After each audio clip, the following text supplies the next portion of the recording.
आज फिर जयपाल शास्त्री संस्कृत चैनल में आप सभी विद्वानों का हार्दिक अभिनंदन है, स्वागत है। आप हमारे इस चैनल को लाइक, शेयर और सब्सक्राइब जरूर करें। ये वीडियो जो कारक प्रकरण से संबंधित है, आपके हर परीक्षा में बहुत ही लाभकारी सिद्ध होगी। चाहे वो आपका अटैट हो, चाहे असिस्टेंट प्रोफेसर हो, या फिर आपकी नेट की परीक्षा हो। इससे संबंधित जो प्रश्न पूछे जाएंगे वो निश्चित रूप से हमारी इस वीडियो से संबंधित होंगे, और आप इस वीडियो को प्रारंभ से लेकर के अंत तक ज़रूर सुनें और कमेंट भी करें। आप हमारी इस वीडियो को ज़रूर से ज़रूर लाइक, शेयर और सब्सक्राइब करें। तो आज का जो हमारा विषय है वो है कारक प्रकरणम। कारक का किसे कहते हैं? अर्थात जो कारक हैं, क्रियान्वयी कारकत्वम, क्रिया के अन्वित होने की जो प्रक्रिया है उसे कारक कहेंगे। और जो कारक हैं वो संस्कृत में 6 होते हैं। आपका जो संबंध कारक है उसे कारक नहीं माना जाता। ये आपके हर परीक्षा में आया है कि बताइए संस्कृत में कितने कारक होते हैं। तो आपके 6 कारक होते हैं। और एक बार अटैट में ये परीक्षा में भी आया हुआ है कि बताइए कौन सा कारक है जिसे कारक नहीं माना जाता। तो वो आपका संबंध कारक है, जिसे कारक की कोटि में नहीं माना जाता। तो जो आपके कारक हैं वे हैं 6। और किसको कारक नहीं मानते? संबंध कारक को कारक नहीं मानते। तो आपका जो पहला सूत्र है प्रथमा विभक्ति विधायक सूत्र, वो देखिए। प्रातिपदिकार्थ लिंग परिमाण वचन मात्रे प्रथमा, ये सूत्र है। ये प्रथमा विभक्ति करता है। प्रातिपदिकार्थ हो, लिंग मात्र हो, परिमाण मात्र हो, वचन मात्र हो, तो उसमें प्रथमा विभक्ति आएगी। आपका जो असिस्टेंट प्रोफेसर की जो परीक्षा थी 2015 में या 16 में जो हुई थी, उसके अंदर एक प्रश्न पूछा हुआ था कि मात्र शब्द का क्या अर्थ है। तो यहाँ जो मात्र शब्द है, इस मात्र शब्द का अर्थ है सामान्य।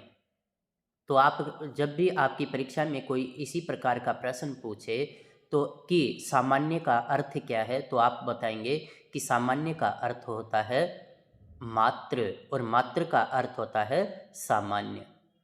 अब आपके अटैट में ये प्रश्न काफ़ी बार आया है। उदाहरण, प्रातिपदिकार्थ मात्र में किसकी गणना होगी?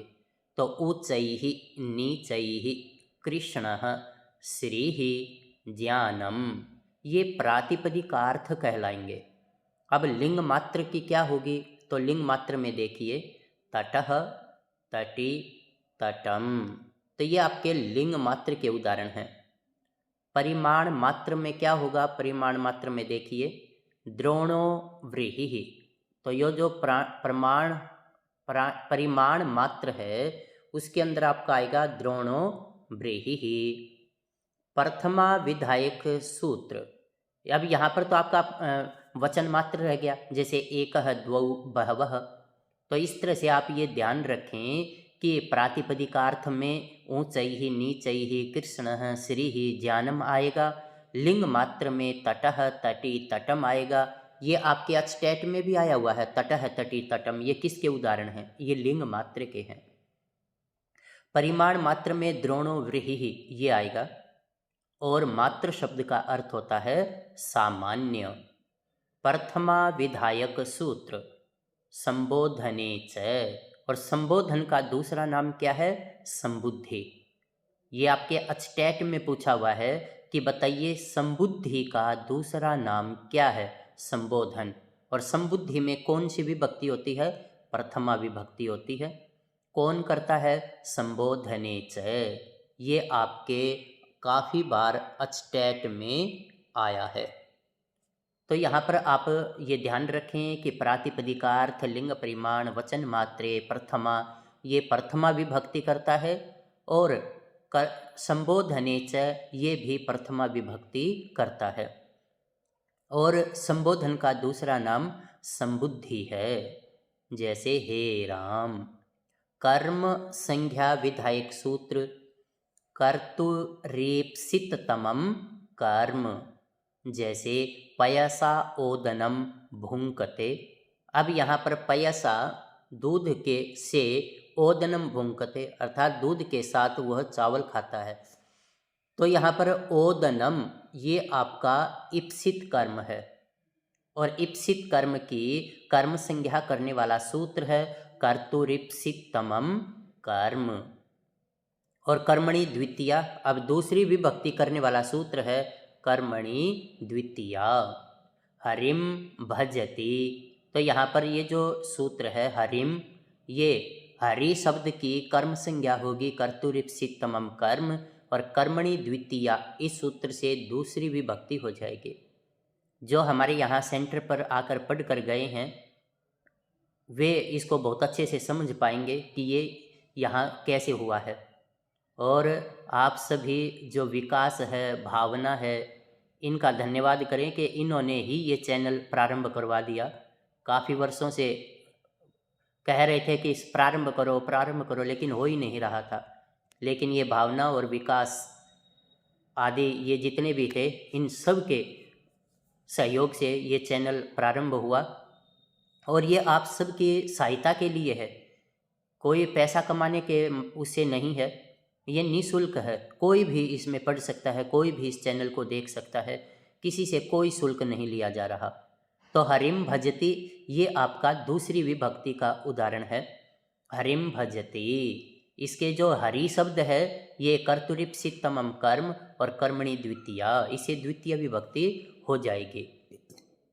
अब आपने देखा कि जो आपका इप्सित था उसकी कर्म संज्ञा हुई, लेकिन यदि अनिप्सित होगा तो उसकी भी कर्म संज्ञा हो जाएगी। तो अनिप्सित की कर्म संज्ञा करने वाला सूत्र है तथा युक्तम चानिप्सितम। ये आपके अचटेट में भी पूछा जा चुका है। तथा युक्तम चानिप्सितम अर्थात जो अनिप्सित है, न चाहया हुआ है। इप्सित का अर्थ होता है चाहया हुआ और अनिप्सित का अर्थ होता है न चाहया हुआ। तो यहाँ पर अनिप्सित की भी कर्म संज्ञा होती है और इप्सित की भी कर्म संज्ञा होती है, लेकिन दोनों सूत्र अलग हैं।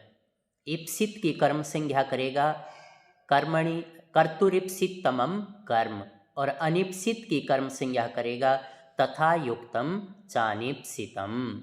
जैसे इसके उदाहरण देखिए, ग्रामम गच्छन तृणम स्पृशति, गांव में जाते हुए तिनके का स्पर्श करता है।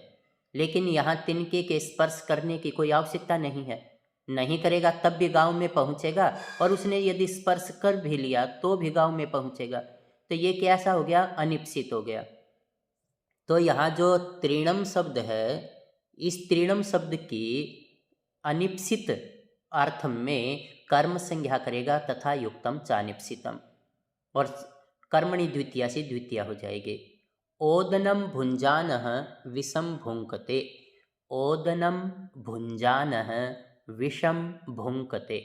अब यहाँ पर भी चावल खाते हुए विष का भोग करता है, ये भी अनिप्सित है। यदि किसी को पता हो कि अरे इसमें तो जहर मिला है तो वो नहीं खाएगा, वो इप्सित नहीं है, वो अनिप्सित है।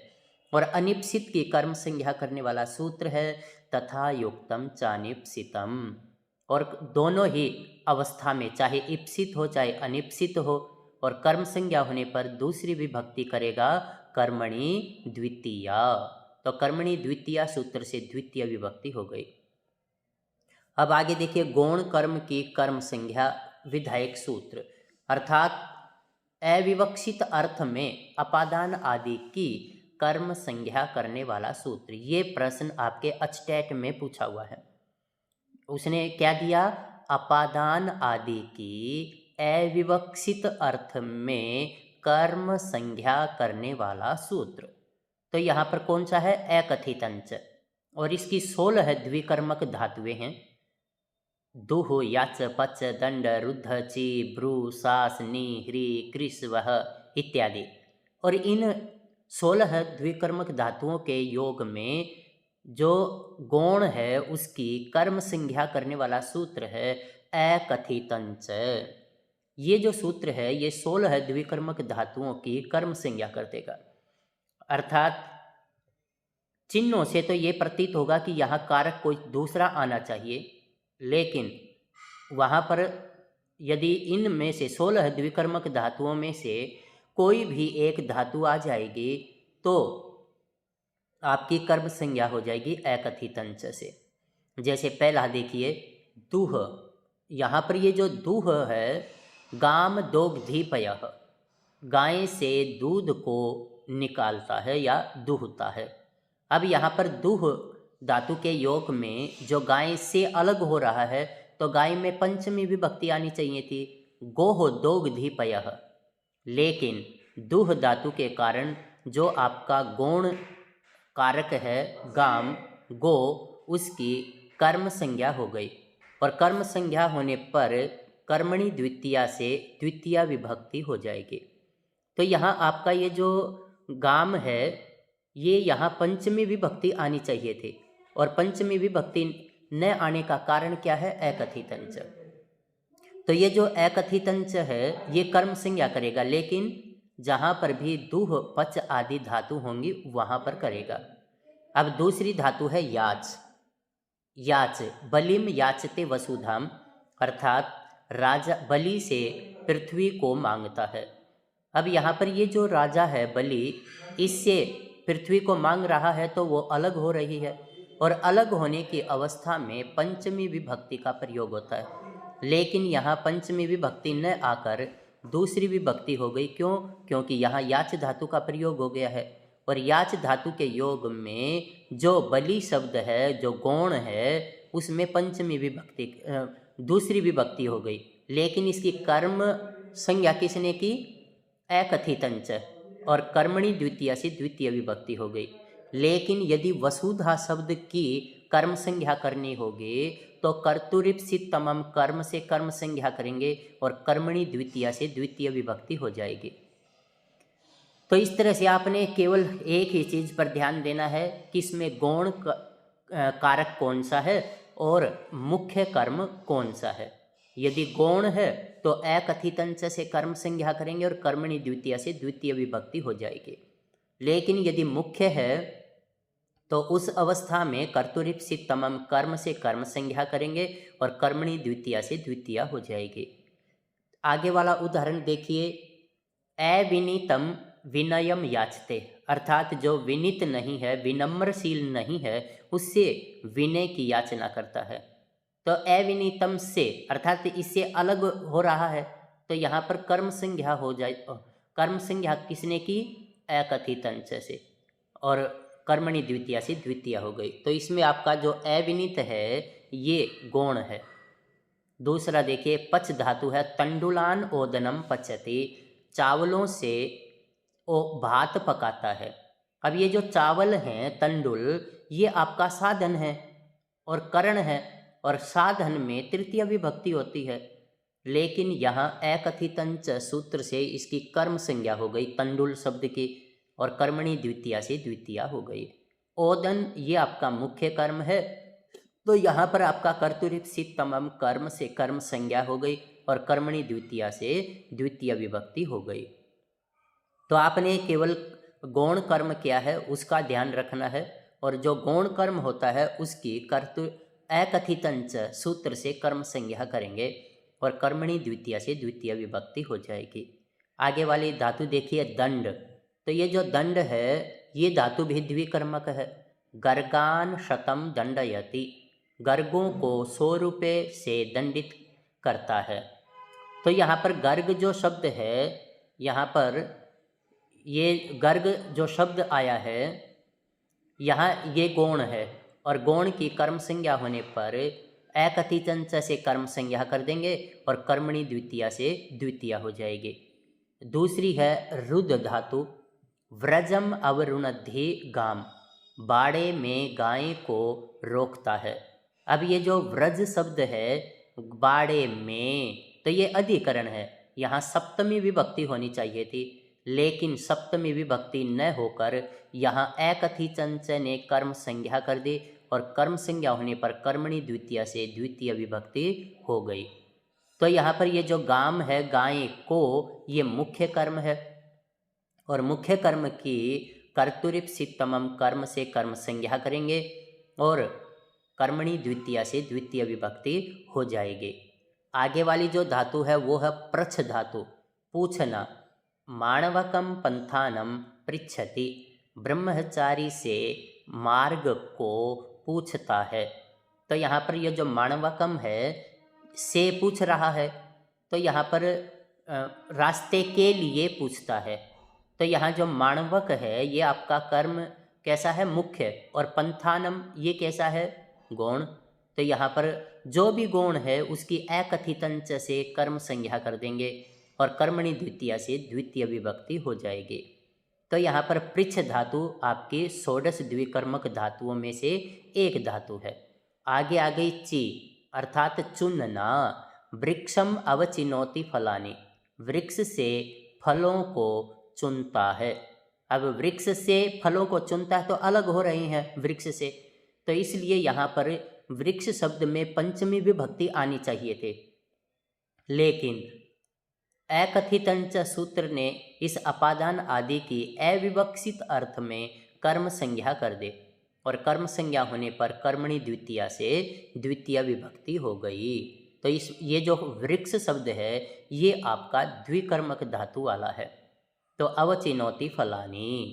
आगे है ब्रू, माणवकम धर्मम ब्रूते, ब्रह्मचारी के लिए धर्म को कहता है। तो के लिए आ गया, तो ये आपका गौण कर्म है और गौण कर्म में जो है एकथितंच से कर्म संज्ञा कर देंगे और कर्मणि द्वितीया से द्वितीया हो जाएगी। धर्म को कहता है तो ये आपका मुख्य कर्म है और मुख्य कर्म की कर्म संज्ञा कर्तुरीप्सितमम कर्म से करेंगे और कर्म संज्ञा होने पर दूसरी विभक्ति करने वाला सूत्र है कर्मणि द्वितीया। आगे आपकी ये जो सास धातु है, शासित करना। माणवकम धर्मम शास्ते, ब्रह्मचारी के लिए धर्म को शासित करता है। तो यहाँ पर ये आपका जो ब्रह्मचारी है ये आपका गौण हो गया, धर्म मुख्य हो गया। तो जो गौण है उसकी एकथितंच से कर्म संज्ञा कर देंगे, कर्मणि द्वितीया से द्वितीया हो जाएगी। जी, अब जी का अर्थ होता है जीतना। शतम जयति देवदत्तम, देवदत्त के 100 रुपयों को, देवदत्त से 100 रुपयों को जीतता है। तो यहाँ पर ये जो देवदत्त के से 100 रुपयों को जीतता है, तो जो देवदत्त है ये आपका गौण कर्म है और गौण कर्म की एकथितंच से कर्म संज्ञा कर देंगे और कर्मणि द्वितीया से द्वितीय विभक्ति हो जाएगी। और जो शत है 100 रुपयों को, तो ये आपका मुख्य है और मुख्य की कर्तुरीप्सितमम कर्म से कर्म संज्ञा हो जाएगी और कर्म संज्ञा होने पर दोनों ही अवस्था में दूसरी विभक्ति करने वाला सूत्र है कर्मणि द्वितीया। तो इसे द्वितीय विभक्ति हो जाएगी। मंथ अर्थात मथना। सुधाम क्षीरनिधिम मथनाति, क्षीरनिधि से अमृत को मथता है। तो यहाँ पर जो क्षीरनिधि है ये आपका गौण हो गया और अमृत ये आपका मुख्य हो गया। तो जहाँ पर भी गौण और मुख्य है ये आपको पता ही है, यदि गौण है तो एकथितंच और मुख्य है तो कर्मणि द्वितीया। मुस धातु है, तो मुस धातु का अर्थ होता है चुराना। तो मुस धातु के योग में भी दूसरी विभक्ति हो जाएगी। देवदत्तम शतम मुषणाति, देवदत्त के 100 रुपयों को चुराता है। तो यहाँ देवदत्त गौण हो गया, सत मुख्य हो गया। तो जो गौण है उसकी एकथितंच से और मुख्य है उसकी कर्मणि द्वितीया से। नी ले जाना। अजाम ग्रामम नयति, गाय बकरी को गांव में ले जाता है। अब यहाँ पर गाय को कहाँ ले जा रहा है, गांव में। अब ये कर्म नहीं है, लेकिन नी धातु के योग से ये गांव की भी कर्म संज्ञा हो गई और कर्म संज्ञा करने वाला सूत्र है एकथितंच और अजा की कर्तुरीप्सितमम कर्म और दूसरी विभक्ति करने वाला सूत्र है कर्मणि द्वितीया। अब जो ह्री धातु है, अजाम ग्रामम हरति, वही गाय बकरी को गांव में खींचता है, खींच कर ले जाता है। तो गांव में, ये जो गांव शब्द है ये आपका गौण है, इसकी अकथितंच से कर्म संज्ञा कर देंगे। कृष धातु है और कृष का अर्थ भी होता है खींचना या खोदना। अजाम ग्रामम कर्षति, बकरी को गांव में ले जाता है। तो यहाँ पर भी वही गांव जो शब्द है वो गौण है और अकथितंच से इसकी कर्म संज्ञा कर देंगे और कर्मणि द्वितीया से दूसरी विभक्ति हो जाएगी। वह ले जाना, अजाम ग्रामम वहति, ले जाना, तो वही आपका जो गांव शब्द है वो गौण है और कर्मणि द्वितीया से इसमें द्वितीया हो जाएगी। लेकिन गौण की कर्म संज्ञा कौन करेगा? अकथितंच। तो अकथितंच से जैसे ही कर्म संज्ञा करेंगे कर्मणि द्वितीया से द्वितीय विभक्ति हो जाएगी। अब विकल्प से कर्म संज्ञा विधायक सूत्र है हरि क्रोर नेत्रस्याम, हारयति कारयति व भृत्यम भृत्येन व कटम। तो ये जो भृत्य शब्द है इसकी कर्म संज्ञा करने वाला सूत्र है ह्री क्रोर नेत्रस्याम और कर्मणि द्वितीया से द्वितीय विभक्ति हो जाएगी। तो ये आपका जो ह्री क्रोर नेत्रश्याम है ये मोस्ट इम्पोर्टेंट है, ये आपकी परीक्षाओं में भी आ चुका है। और ये जो 16 द्विकर्मक धातुएं हैं इनमें से तो एक प्रश्न निश्चित रूप से आपकी परीक्षा में आना ही आना है। तो इस तरह लिए ये आप बहुत अच्छे से एक बार देख लें कि किस धातु के योग में कैसे द्वितीय विभक्ति का प्रयोग किया है। आगे आपका जो कर्म संज्ञा विधायक सूत्र है वो है अधिसिंह स्थासाम कर्म। आपके अचटैट में एक बार प्रश्न आया हुआ है अचटैट में कि अधिसिंह स्थासाम कर्म किस अर्थ में कर्म संज्ञा करता है। तो ये अधिकरण अर्थ में कर्म संज्ञा करता है, आधार अर्थ में कर्म संज्ञा करता है। अधिकरण बोले या आधार बोले एक ही बात है।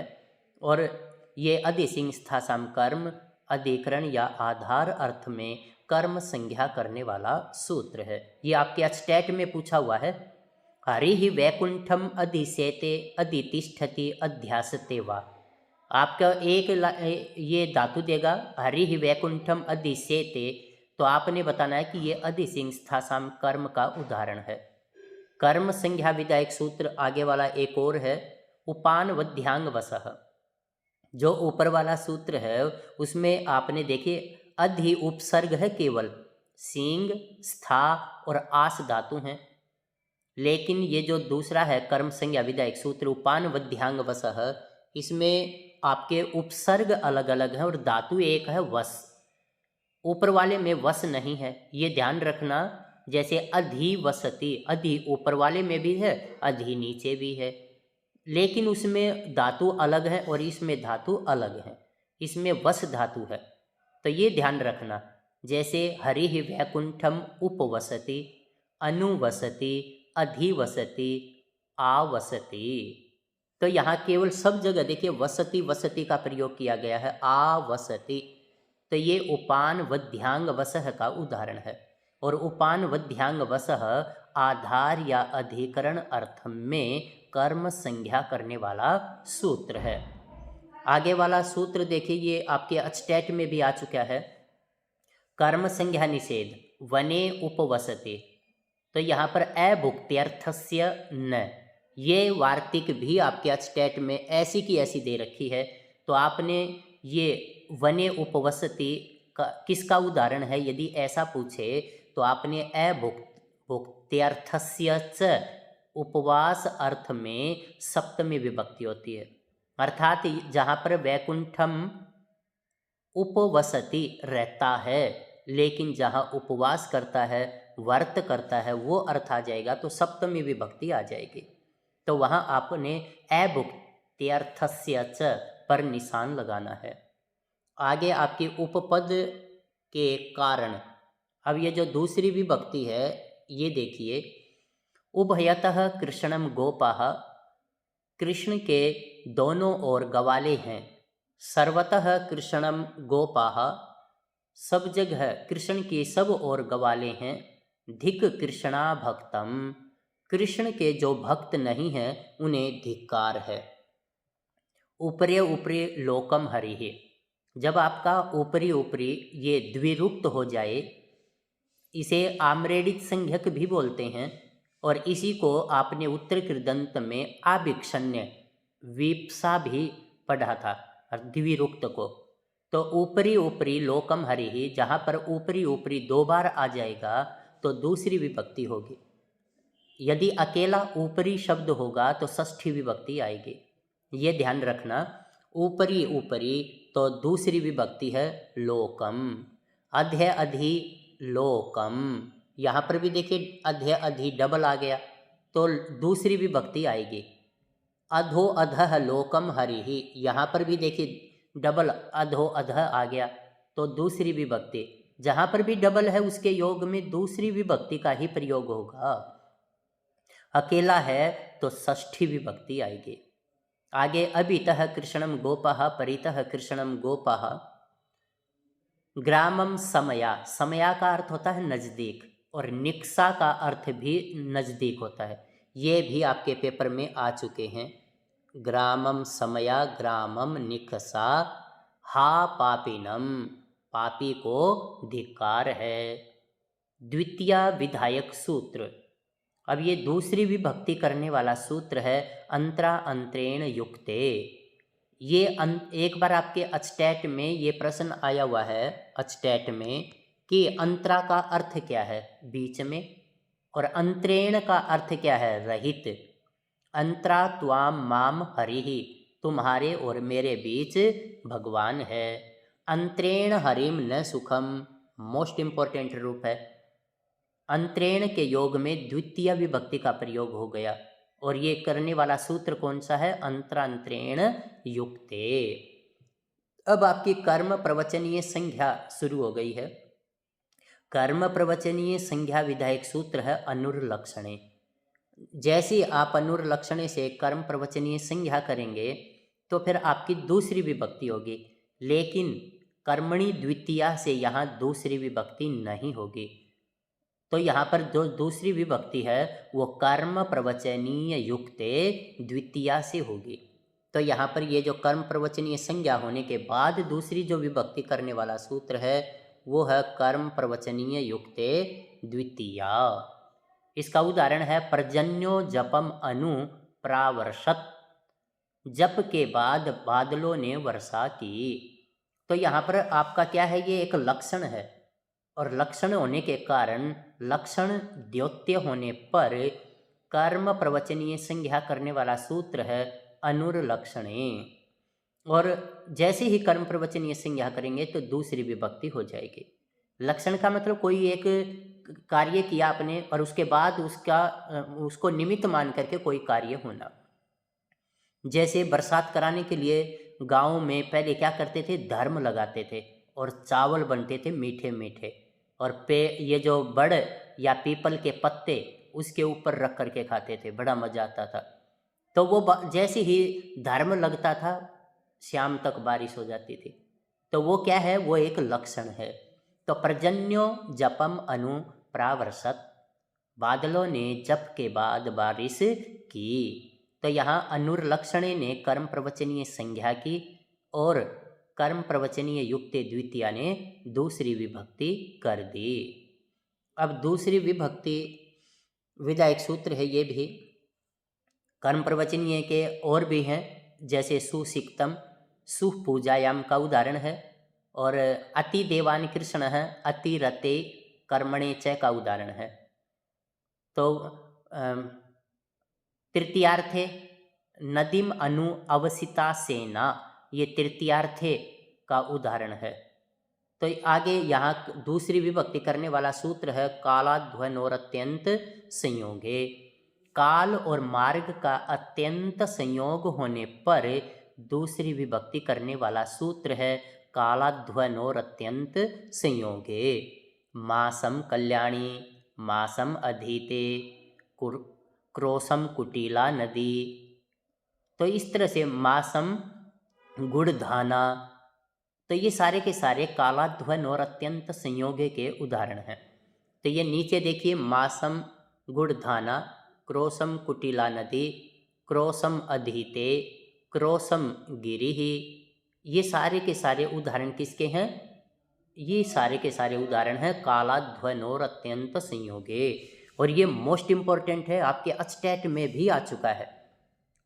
ये जो जितने भी हम यहाँ पढ़ रही हैं, ये सोच लो कि इसमें से कोई भी प्रश्न आपका अचटेट, नेट या असिस्टेंट प्रोफेसर के जो स्क्रीनिंग होगी उसमें आ सकता है। तो आपने प्रारंभ से लेकर के अंत तक इस वीडियो को ध्यान से सुनना है। सब काम छोड़ दो, अचटेट के और नेट और जो भी असिस्टेंट प्रोफेसर के तैयारी कर रही हैं वो इस वीडियो को ध्यान से सुन लें।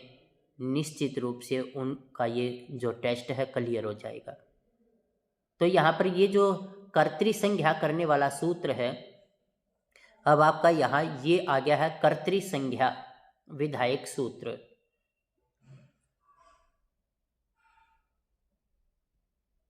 ये आपका मासम गुड़ धाना कुटिला नजीक क्रोसम गिरी। इसके बाद आपका है कर्तृसंज्ञा विधायक सूत्र, स्वतंत्र कर्ता। ये आपके अचटेट में भी पूछा हुआ था और उसने कहा था कि बताइए स्वतंत्र कर्ता क्या काम करता है। तो कर्ता को देख करके हम प्रथमा विभक्ति पे निशान लगा देते हैं, लेकिन आपने इसको प्रथमा विभक्ति पर, दूसरी पर, तीसरी पर, किसी पर भी निशान नहीं लगाना। आपने बताना है कि ये कर्तृसंज्ञा करने वाला सूत्र है। जो स्वतंत्र करता है ये कर्तृसंज्ञा करने वाला सूत्र है। आगे है कर्ण संज्ञा विधायक सूत्र। कर्ण संज्ञा विधायक सूत्र, तो ये जो कर्ण है मतलब साधन, वो कर्ण संज्ञा करने वाला सूत्र है साधक तमम करणम। जैसे ही आपका कर्तृ या कर्ण संज्ञा हो जाएगी तो तृतीय विभक्ति होगी, और तृतीय विधायक सूत्र है कर्तृकरणयोस् तृतीया। उदाहरण है रामेण बाणेन हतो बाली। अब ये जो रामेण है इसकी स्वतंत्र कर्ता से कर्तृसंज्ञा हो जाएगी और कर्तृकरणयोस् तृतीया से तृतीय विभक्ति आ जाएगी। बाणेन ये साधन है, साधक तमम करणम से कर्ण संज्ञा हो जाएगी और कर्तृकरणयोस् तृतीया से तृतीय विभक्ति हो जाएगी। तो ये आप एक बार ध्यान से सुनो, आपका कोई भी प्रश्न इससे बाहर आने वाला ही नहीं है। यहाँ जो अपने सेंटर पर पढ़ कर गए हैं उनके लिए तो ये बहुत ही आसान है। क्यों? क्योंकि वे एक बार यहाँ पढ़ चुके हैं और कैसे इन सूत्रों का काम होता है वो बहुत अच्छे से जानते हैं। तो उनके तो ये एक पुनरावृत्ति के रूप में बहुत अच्छी वीडियो है। वे तो इसे शुरू से लेकर के अंत तक आराम से एक बार सुन लेंगे तो उनका कोई भी प्रश्न ऐसा नहीं होगा जो उन्हें नहीं आता होगा, और आप निश्चित रूप से बहुत अच्छे अंक लेकर के अचटेट को पास कर पाएंगे। तो यहाँ पर ये जो कर्तृकरणीय तृतीया है रामेण बाणेन हतो बाली, तृतीय विधायक वार्तिक है, ये प्रकृत्यादिभ्य उपसंख्यानम मोस्ट इम्पॉर्टेंट है। ये आपके हर परीक्षा में मैंने देखा है, ये आपके अचटेट में तो आती रहती है, नेट और असिस्टेंट प्रोफेसर की जो स्क्रीनिंग थी उसमें भी आई हुई थी। प्रकृत्यादिभ्य उपसंख्यानम, प्रकृत्या चारुः, प्रकृति से बड़ा ही सुंदर है, स्वभाव से बड़ा ही सुंदर है। प्रायेण याज्ञिकः, प्राय वो यज्ञ करने वाला है। गोत्रेण गार्ग्यः, गोत्र से वो गार्ग्य है। समेन एति विस्मेण एति द्विद्रोणेन धान्यम क्रीणाति, सुखेन दुखेन वा याति। तो ये इस तरह से ये आपके तृतीय विभक्ति करने वाली वार्तिक थी प्रकृत्यादिभ्य उपसंख्यानम। मोस्ट इम्पॉर्टेंट है, हर परीक्षा में आई है ये, तो इसलिए ये आप बहुत अच्छे से ध्यान कर लें। तृतीय विभक्ति विधायक सूत्र है अपवर्गे तृतीया, मोस्ट इम्पॉर्टेंट है। अपवर्ग अर्थात फल की प्राप्ति। पहले एक सूत्र आया था कालाध्वन और अत्यंत संयोगे, जहाँ पर भी काल और मार्ग का अत्यंत संयोग होगा वहाँ पर दूसरी विभक्ति होगी, लेकिन जहाँ पर भी काल और मार्ग का अत्यंत संयोग हो और फल की प्राप्ति हो जाए वहाँ पर तृतीय विभक्ति होगी। ये ध्यान रखना, अपवर्गे का अर्थ है फल की प्राप्ति होना। जहाँ पर भी फल की प्राप्ति होगी वहीं पर तृतीय विभक्ति आ जाएगी। जैसे इसने उदाहरण दिया है, अहन्ना क्रोसेन अनुवाकोधीतः, एक दिन या एक कोस भर से उसने अनुवाक पढ़ लिया। उसने पहले क्या कहा था, क्रोसम अधीते, एक कोस भर पढ़ा, लेकिन फल की प्राप्ति हुई न हुई इसके विषय में कुछ नहीं बतलाया। लेकिन इसमें कह दिया भाई उसने एक अनुवाक पढ़ लिया, तो ये जो अनुवाक पढ़ा है ये उसे फल की प्राप्ति हो गई। तो इसलिए यहाँ पर अपवर्गीय तृतीया का उदाहरण है। द्वादश भी वर्षैः व्याकरणम श्रूयते, ये आपकी परीक्षाओं में काफ़ी बार आया है ये। तो यहाँ पर 10 वर्षों से उसने व्याकरण सुनी है, तो उसे व्याकरण सुनने का फल मिल गया। यदि केवल श्रूयते शब्द आ जाता तो दूसरी विभक्ति का प्रयोग हो जाता, लेकिन यहाँ इसने ये फल बतला दिया, तो ये आपके तृतीय विभक्ति आ जाएगी। और तृतीय विभक्ति करने वाला सूत्र है अपवर्गे तृतीया। कौन सा सूत्र करेगा इसमें तृतीया? अपवर्गे तृतीया। आगे वाला है तृतीय विभक्ति का ही उदाहरण देखिए। सहयुक्ते अप्रधाने, जहाँ पर भी सह का प्रयोग हो जाए तो अप्रधान में तृतीय विभक्ति आ जाएगी। पुत्रेण सह आगतः पिता, पुत्र के साथ पिता आया। अब पिता क्या है? मुख्य, और पुत्र क्या है? अप्रधान अर्थात गौण। तो यहाँ सह के योग में पुत्र शब्द में तृतीया आ गई। तो आपसे ये प्रश्न पूछा जा सकता है अचटेट, नेट या असिस्टेंट प्रोफेसर के स्क्रीनिंग वाली परीक्षा में कि पुत्रेण सह आगतः पिता वाक्य में अप्रधान कौन है? तो अप्रधान है पुत्र, और सह के योग में अप्रधान में ही तृतीय विभक्ति आती है। पुत्रेण साकम सार्धम समम आगतः पिता। अब यहाँ साकम आ जाए, सार्धम आ जाए, समम आ जाए, सह आ जाए, एक ही बात है। और इन सब के प्रधान में क्या? अप्रधान में तृतीय विभक्ति आएगी। आगे ये भी तृतीय विभक्ति करने वाला सूत्र है। ये नांग विकार, जिससे किसी भी अंग के विकार को दर्शाया जाए, बतलाया जाए, वहाँ पर भी तृतीय विभक्ति आएगी। अक्षणा काण, आँख से काना है। पादेन खंज है, पैर से लंगड़ा है। शीर्षा खलवाट, हस्तेन लुंज। तो इस तरह से जिस भी अंग का विकार बतलाया जाए उसी के अंदर तृतीय विभक्ति आएगी। और तृतीय विभक्ति करने वाला सूत्र है येनांग विकार। तृतीय विभक्ति विधायक सूत्र है इत्थम भूत लक्षणे, सह जटाभिः तापसः, वह जटाओं से तपस्वी प्रतीत होता है। ये आपके काफ़ी बार अचटेट वगैरह में काफ़ी बार पूछे गए हैं ये प्रश्न, तो ये आप बहुत अच्छे से कर रहे हैं भाई।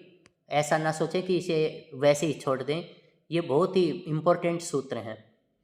इत्थम भूत लक्षणे, इस प्रकार का कोई भी लक्षण होगा आपको दिखाई देगा, उसमें तृतीय विभक्ति हो जाएगी। सह जटाभिः तापसः, प्रतीयते लक्ष्यते, एक ही बात है। वह जटाओं से तपस्वी लगता है, प्रतीत होता है, तो वो आपका तृतीय विभक्ति हो जाएगी इत्थम भूत लक्षणे सूत्र के द्वारा। आगे एक और सूत्र है, ये तृतीय विधायक सूत्र है हेतु। दंडेन घटः, दंड जो है घट है उसका ये एक हेतु भी है। जैसे कुम्हार चाक होता है, उसके ऊपर मिट्टी लगाता है और उसको फिर घुमाता है, तो दंडे का भी वो सहारा लेता है।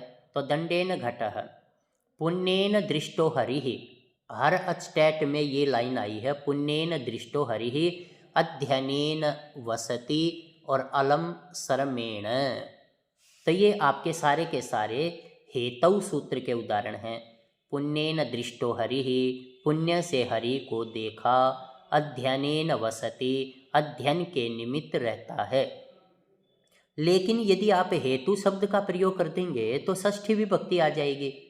अध्ययनस्य हेतोः वसति, लेकिन जहाँ पर हेतु शब्द का प्रयोग नहीं करेंगे, पुण्येन दृष्टो हरिः, तो ये आपका हेतु जो सूत्र है उसका उदाहरण बनेगा और तृतीय विभक्ति आ जाएगी।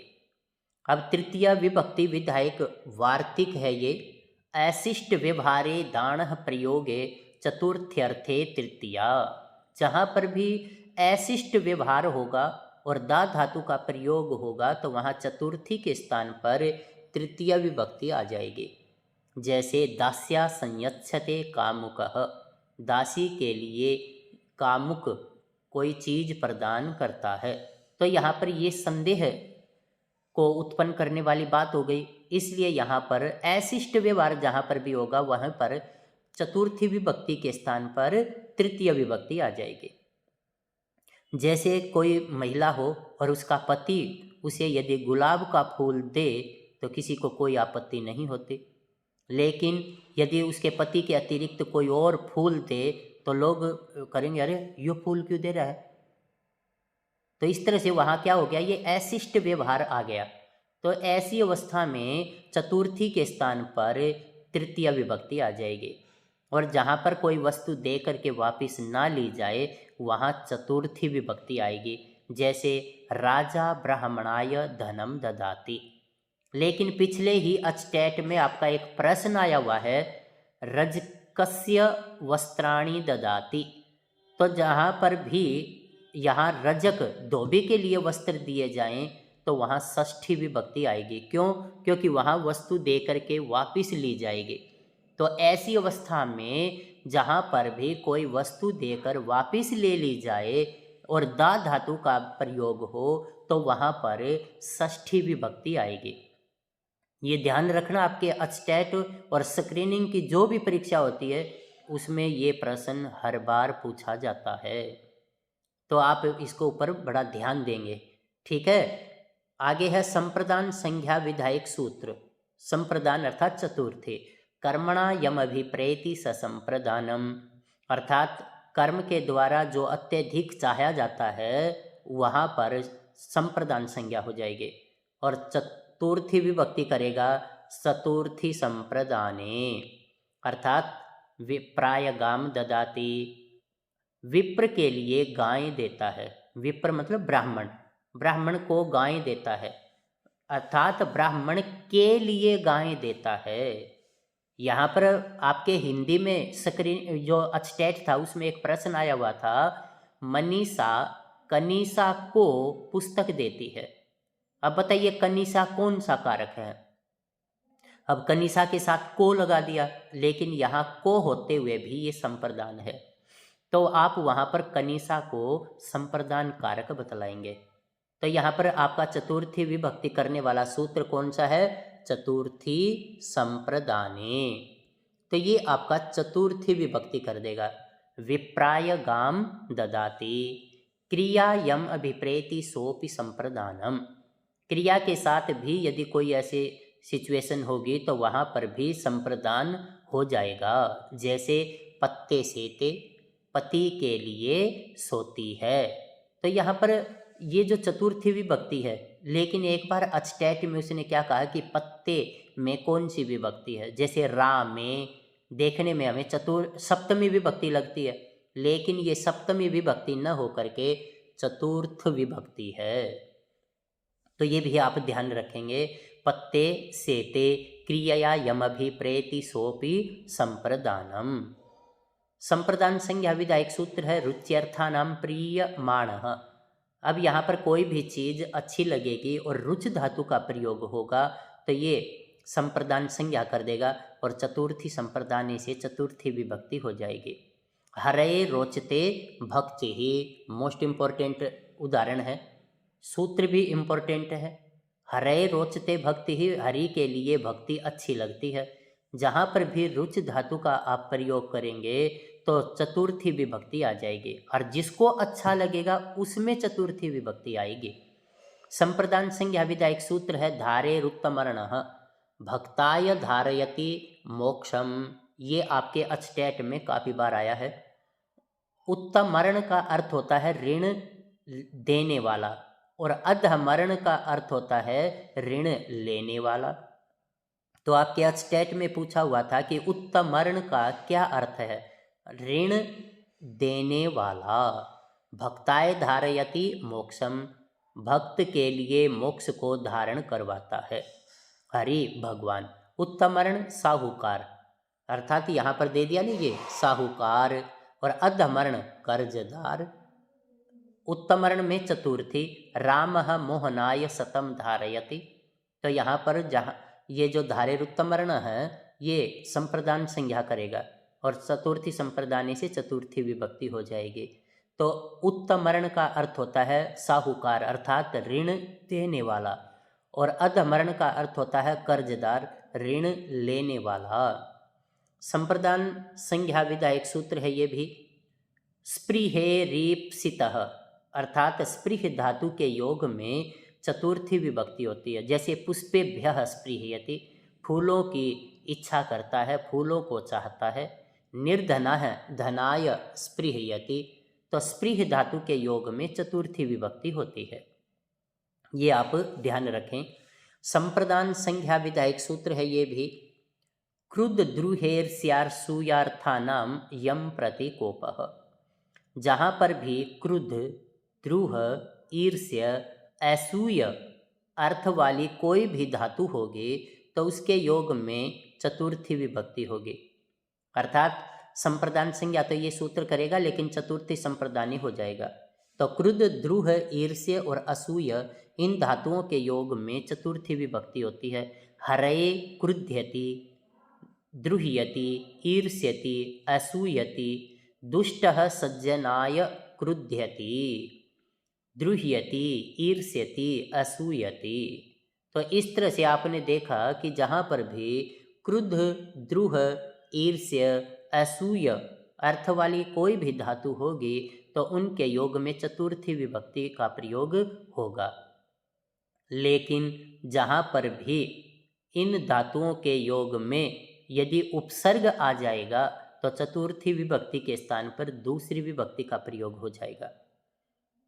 तो यहाँ पर जिसके ऊपर भी क्रोध किया जाएगा, फिर यदि जैसे गुरु हो शिष्यम अभिक्रुध्यति, संक्रुध्यति, विक्रुध्यति, तो इस तरह से कोई भी उपसर्ग आ जाएगा तो जहाँ पर भी आपने चतुर्थी विभक्ति की है वहीं पर दूसरी विभक्ति आ जाएगी। तो ये आपका क्रुद्ध, द्रुह आदि जो धातुएं थी उनका उदाहरण था। संप्रदान संज्ञा विधायक सूत्र है प्रत्यांगभ्याम सुर्वः पूर्वस्य कर्ता विप्राय गाम प्रतिशृणोति आशृणोति। ये भी एक बार परीक्षा में आ चुका है। चतुर्थी विभक्ति विधायक वार्तिक है तादर्थे चतुर्थी वाच्या मुक्तये हरिम भजति। मोस्ट इम्पॉर्टेंट है, आपके ये परीक्षा में पूछी जा चुकी है। तो इस तरह से इस वार्तिक को ध्यान रखना। तादर्थ्य का अर्थ होता है प्रयोजन। यहाँ पर मुक्ति के लिए हरि को भजता है, तो ये आपका मुक्ति क्या है? प्रयोजन है, तादर्थ्य है, उद्देश्य है। तो यहाँ पर तादर्थ्य चतुर्थी वाच्या से ये चतुर्थी विभक्ति हो गई। और मुक्तये हरिम भजति, एक बार परीक्षा में ऐसा देकर उसने पूछ लिया कि बताइए ये किसका उदाहरण है, तो ये आपका तादर्थ्य चतुर्थी वाच्या का उदाहरण है। चतुर्थी विभक्ति विधायक सूत्र है ये क्लृपि संपद्यमाने च भक्ति ही ज्ञानाय कल्पते संपद्यते जायते। तो जहाँ पर भी आपका कल्प धातु है, संपद्य है, जन है, इनके योग में चतुर्थी विभक्ति होगी। आगे भी ये चतुर्थी विभक्ति का है। हित योगे च ब्राह्मणाय हितम, तो हित का जहाँ पर भी शब्द का प्रयोग करेंगे वहीं पर चतुर्थी विभक्ति आ जाएगी गवे हितम। चतुर्थी विभक्ति विधायक सूत्र है ये तुमर्थाच भाव वचनात्। तो यहाँ पर ये तुमर्थाच भाव वचनात् है। तुमुन प्रत्यय के योग में आप यदि तुमुन प्रत्यय का प्रयोग नहीं करना चाहते तो आप चतुर्थी विभक्ति का प्रयोग करेंगे। और सूत्र है तुमर्थाच भाव वचनात् यागाय याति नमः स्वस्ति स्वः स्वधा अलम वसति योगाच।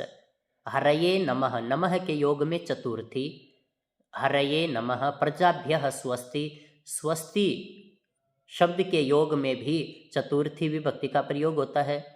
स्वाहा शब्द के योग में भी चतुर्थी होती है, अग्नये स्वाहा। स्वधा पितृभ्यः स्वधा के योग में भी चतुर्थी होती है। दैत्यभ्यो अलम, और जहाँ पर भी पर्याप्त अर्थ हो अलम का तो वहाँ चतुर्थी विभक्ति का प्रयोग होगा। लेकिन जहाँ पर निषेध अर्थ आ जाएगा अलम का तो वहाँ पर तृतीय विभक्ति आएगी, अलम चिंतया, अलम हसनेन, अलम चिंतनेन। तो इस तरह से आपकी वहाँ तृतीय विभक्ति आ जाएगी। लेकिन जहाँ पर भी अलम का पर्याप्त अर्थ होगा वहाँ चतुर्थी विभक्ति आएगी। जैसे भीम है दुर्योधनाय अलम, दैत्येभ्यो हरिहि अलम। तो इस तरह से ये आपके आ जाएगा। प्रभु समर्थः शक्तः अलम मल्लो मल्लाय, ये पहलवान इस पहलवान के लिए पर्याप्त है। इंद्राय वसट, इंद्र शब्द के लिए वसट शब्द का प्रयोग किया जाता है, तो वसट के योग में चतुर्थी, इंद्राय वसट। तो इस तरह से आपने देखा कि नमः जो शब्द है उसके योग में चतुर्थी का प्रयोग होता है। सूत्र है नमः स्वस्ति स्वाहा स्वधा अलम वसट योगाच। तो इन सब शब्दों के योग में आपने चतुर्थी विभक्ति का प्रयोग करना है। अपादान संज्ञा विदा एक सूत्र है, ध्रुवम अपाय अपादानम। और आप पिछले एक स्टेट में उसने पूछा है कि अपाय का अर्थ क्या है। अपाय का अर्थ है अलग होना। अपाय का अर्थ है विश्लेषः, अर्थात पृथक होना, अलग होना। तो आपका जो अपादान संज्ञा करने वाला सूत्र है वो है ध्रुवम अपाय अपादानम। और अपादान संज्ञा होने पर पंचमी विभक्ति करने वाला सूत्र है अपादाने पंचमी। ग्रामात आयाति, धावतो अस्वात पतति, वृक्षात पत्राणि पतन्ते। तो ये सारे के सारे सूत्र आपकी पंचमी विभक्ति के हैं। आगे ये एक वार्तिक दे रखी है, पापात जुगुप्सते, अध्ययनात विरमति, धर्मात प्रमाद्यति। तो ये आपका जो है एक वार्तिक है, उस वार्तिक के उदाहरण है पंचमी के। अपादान संज्ञा विधा एक सूत्र है ये, भीत्रार्थानाम भय हेतु चोरात बिभेति। जहाँ पर भी भी धातु यात्रा धातु होगी वहीं पर ये अपादान संज्ञा हो जाएगी, चोरात बिभेति, भीत्रार्थानाम भय हेतु, ये अपादान संज्ञा कर देगा। और अपादाने पंचमी, तो ये आपके चोरात बिभेति, चोरात त्रायते, ये उदाहरण बन जाएंगे। आगे ये अपादान संज्ञा विधा एक सूत्र है, मोस्ट इम्पोर्टेंट है, हर स्टेट में आया है ये।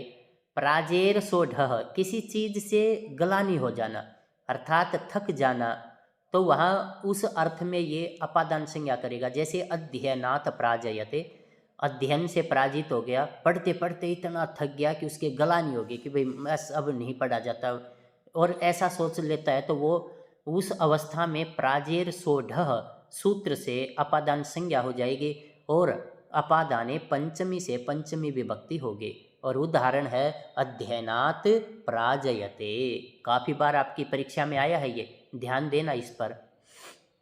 अध्ययनात प्राजयते।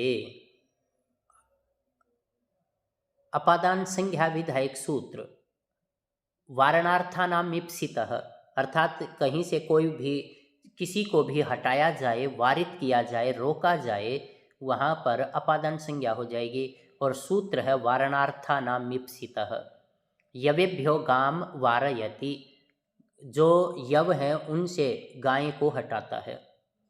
तो यहाँ पर वारण अर्थ होगा, तो वारणार्थानाम ईप्सितः यवेभ्यो गाम वारयति, ये आपके स्टेट में काफ़ी बार आया है, मोस्ट इम्पोर्टेंट है वो, ये अच्छी तरह से याद करना इसको।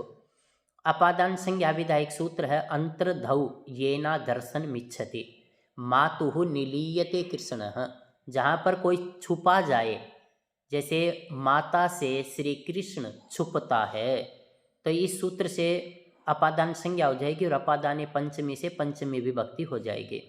अपादान संज्ञा विधायक सूत्र है, मोस्ट इम्पोर्टेंट है, आख्यातोपयोगे। तो ये सूत्र उपाध्यायात अधीते, जिससे भी कोई नियमित शिक्षा ग्रहण की जाएगी, पढ़ा जाएगा, तो वहीं पर पंच अपादान संज्ञा हो जाएगी। और अपादान संज्ञा करेगा आख्यातोपयोगे, मोस्ट इम्पोर्टेंट सूत्र है भाई, आख्यातोपयोगे।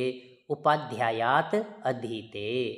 अपादान संज्ञा विधायक सूत्र है जनि कर्तुः प्रकृति है, जहाँ से किसी का जन्म उत्पत्ति दिखाई जाए, जैसे ब्रह्मणः प्रजाः प्रजायन्ते, हर अचटेट में आया है, हर अचटेट में आया है, तो यह आप ध्यान कर लेंगे जनि कर्तुः प्रकृति ही।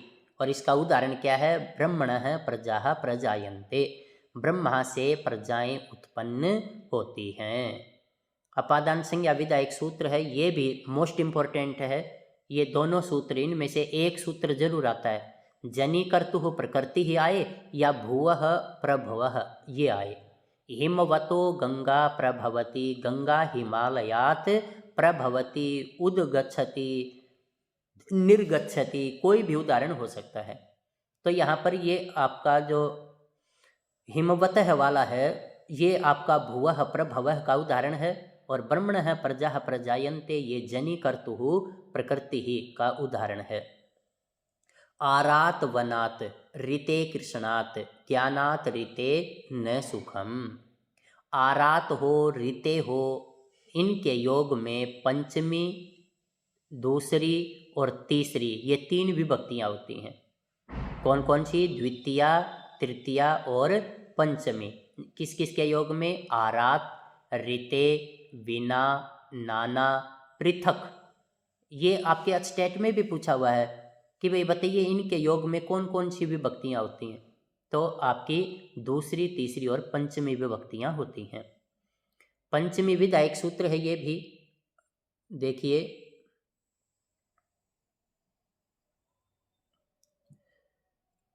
पंचमी विधायक सूत्र है पंचम्य पांग परिभिः आमुक्तेः संसारः।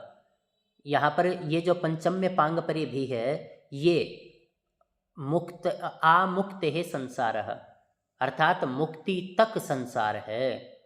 तो यहाँ ये अपरिवर्जने और आंग मर्यादा वचने, या आमुक्तेः संसार है, ये जो आ है ये आंग का है, तो मर्यादा वचने एक सूत्र है जो कर्म प्रवचनीय संज्ञा कर देगा, और पंचम्य पांग परिभिः ये पंचमी विभक्ति कर देगा।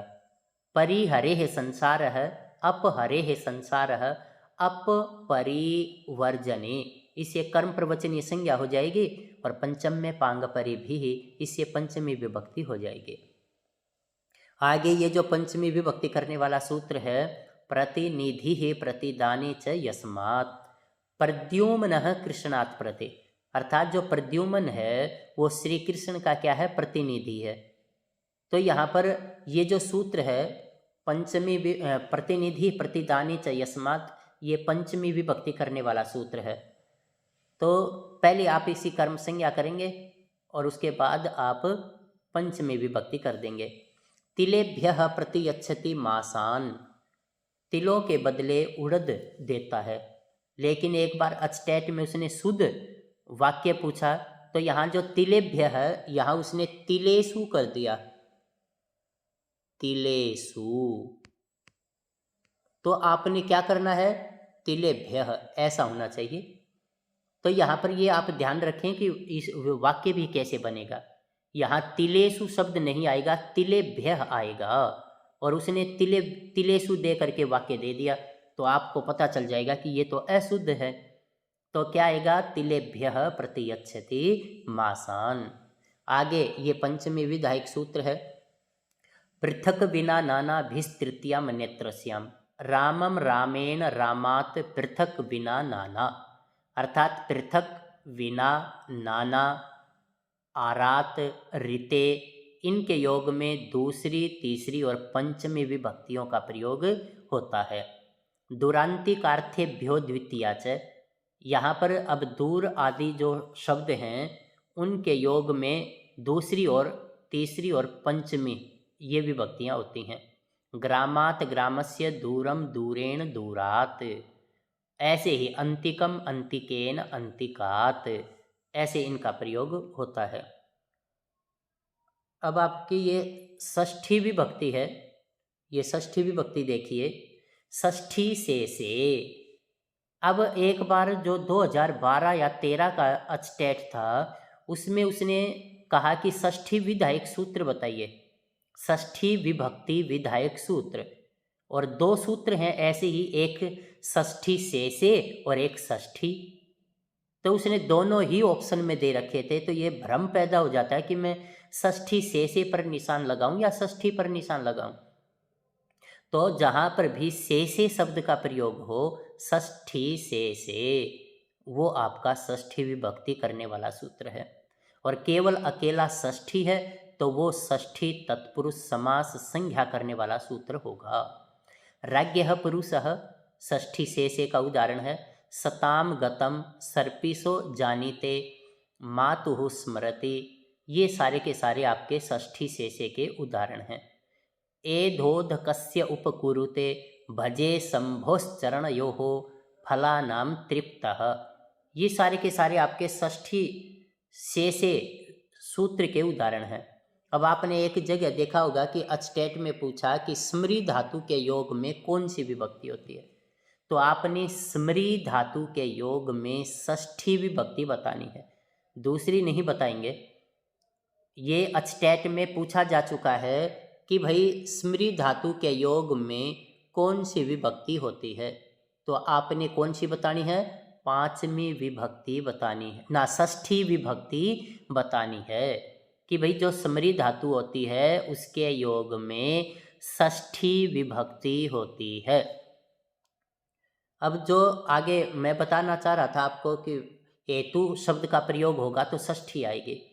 जैसे षष्ठी हेतु प्रयोगे, तो अन्नस्य हेतु हो वसति, तो अब यहाँ हेतु शब्द का प्रयोग आ गया, तो हेतु शब्द का जैसे ही प्रयोग होगा षष्ठी विभक्ति आ जाएगी, अन्नस्य हेतोर वसति। षष्ठी विधायक सूत्र है, ये भी मोस्ट इम्पोर्टेंट है। कर्तृकर्मणोः कृतिः, जो 2009 में जो पीजीटी स्क्रीनिंग पास करके लगे थे उनकी स्क्रीनिंग में आया हुआ था ये कर्तृकर्मणोः कृतिः, ये कौन सी विभक्ति करता है, ये षष्ठी विभक्ति करता है। जगतः कर्ता कृष्ण है, ये आपने अपने इसमें अचटैट में भी देखा होगा। अचटैट में ये लाइन हर बार पूछी गई है, या तो कृष्ण से कृति आया है या जगतः कर्ता कृष्ण।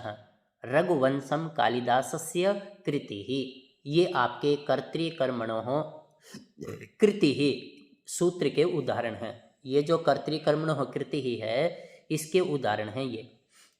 षष्ठी विभक्ति विधायक सूत्र है कृत्यानाम कर्तरिवा मया मम सेव्यो हरिः, जहाँ पर भी आप कृत्य प्रत्ययों का प्रयोग करते हो, जैसे आपने ये तव्य तव्य और अनियर प्रत्यय पढ़े हैं, इनके योग में आपने तृतीया का प्रयोग किया है, जैसे मया पाठः पठितव्यः। अब वहाँ आप षष्ठी का भी प्रयोग कर सकते हो, मया की जगह पर मम पाठः पठितव्यः, लेकिन ये ज़्यादा प्रचलन में नहीं है। यदि ये किसी परीक्षा में पूछा जाए तो आप षष्ठी और तृतीया दोनों बतला सकते हैं, लेकिन यदि किसी के सामने आप कुछ बताना चाहते हैं तो वहाँ आप तृतीया का ही प्रयोग करें। क्यों? क्योंकि जब भी हम वाच्य परिवर्तन आदि में पढ़ते हैं तो वहाँ तृतीया विभक्ति का ही प्रयोग पढ़ा जाता है। तो इस तरह से ये आपका जो तृतीया विभक्ति के स्थान पर षष्ठी विभक्ति विकल्प से करने वाला सूत्र है कृत्यानाम कर्तरिवा। तो ये मया मम सेव्यो हरिः ऐसे बन जाएगा।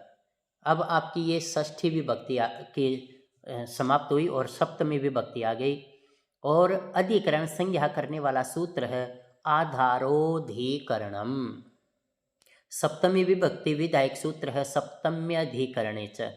सप्तमी, जैसे ही आप आधार या अधिकरण संज्ञा करेंगे तो सप्तमी विभक्ति करने वाला सूत्र है सप्तम्य अधिकरणे च। और जो सप्तमी है वो 3 प्रकार का है। आधार के प्रकार कितने हैं? 3।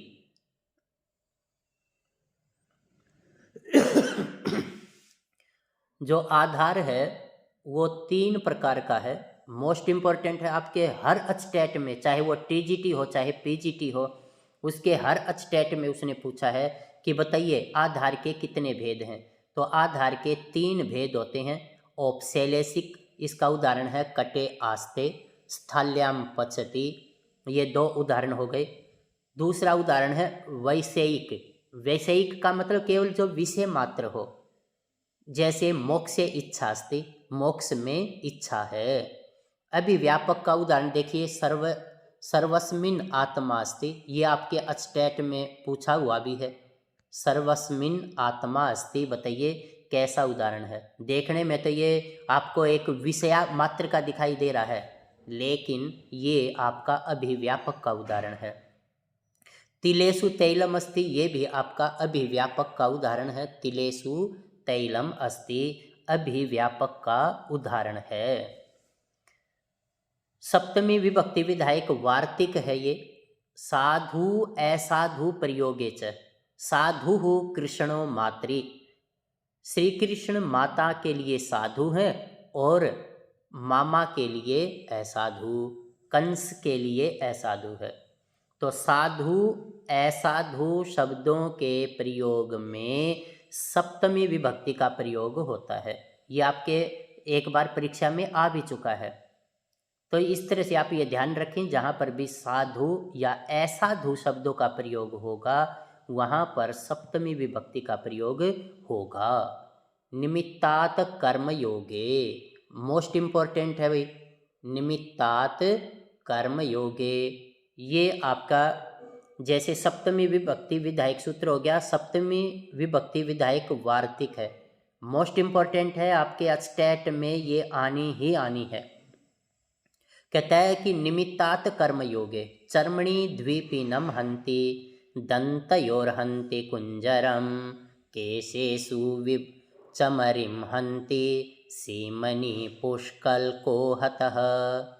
तो इस तरह से ये जो आपका एक चरण दे देगा कि चर्मणि द्विपीनम हंति, किस योग में सप्तमी विभक्ति है, तो ये आपका यह आ जाएगा ये निमित्तात कर्म योगे, निमित्त अर्थ में ये सप्तमी विभक्ति हुई है। चर्मणि द्विपीनम हंति दंतयोर्हन्ति कुंजरम केशेषु चमरिम हंति सीमनि पुष्कलो हतः। ये आपके निमित्तात कर्म योगे वार्तिक के उदाहरण हैं। अलग अलग दे देगा, चर्मणि द्विपीनम हंति, या तो ये लाइन दे देगा, या दंतयोर हंति कुंजरम दे देगा, या केशेषु चमरिम हंति दे देगा, या सीमनि पुष्कलो हतः, या ये चरण दे देगा। तो आपने बताना है कि ये निमित्तात कर्म योग का उदाहरण है। सप्तमी विभक्ति विधायक सूत्र है ये। यस्य च भावेन भावलक्षणम गोसु दुह्यमानसु गतः, अर्थात जहाँ पर भी एक क्रिया के होते हुए दूसरी क्रिया का होना पाया जाए वहाँ आपकी सप्तमी विभक्ति का प्रयोग होगा। और सूत्र है यस्य च भावेन भावलक्षणम। आगे आपका सप्तमी और षष्ठी विधायक सूत्र है षष्ठी चानादरे। ये यस्य च भावेन भावलक्षणम और ये षष्ठी चानादरे। जहाँ पर भी अनादर प्रकट कर दिया जाए वहाँ पर आपका षष्ठी और सप्तमी दोनों विभक्तियों का प्रयोग होगा। जैसे रुदति रुदतः वा माता प्रावराजित, बालक के रोते हुए माता चली गई। रुदति ये सप्तमी है और रुदतः ये षष्ठी है। तो यहाँ पर एक अनादर का भाव हो गया, इसलिए यहाँ पर जहाँ पर भी अनादर का भाव प्रकट होगा वहीं पर षष्ठी चानादरे सूत्र से षष्ठी और सप्तमी दोनों विभक्तियाँ हो जाएंगे। आगे ये एक और सूत्र दे रखा है, कहता है कि यतश्च निर्धारणम, जहाँ पर किसी का निर्धारण किया जाए, कोई छाटा जाए, वहीं पर आपकी सप्तमी और षष्ठी दोनों विभक्तियाँ हो जाएंगे। जैसे निरिणाम निरिषु वा ब्राह्मणः श्रेष्ठः, गवाम गोसु वा कृष्णा बहुक्षीरा, छात्राणाम छात्रेषु वा मैत्रः पटुः, कवीनाम कविषु वा कालिदासः श्रेष्ठः। तो इस तरह से जहाँ पर भी बहुतों में से किसी एक का निर्धारण किया जाए, किसी एक को छाटा जाए, वहीं पर षष्ठी और सप्तमी दोनों विभक्तियों का प्रयोग हो जाएगा। एक आपका अधिभुवि रामः अधिरामे भूवि भूहु, ये भी आपका सप्तमी का ही उदाहरण है। तो इस तरह से ये कारक की मुख्य मुख्य बातें आपके सामने मैंने रखी।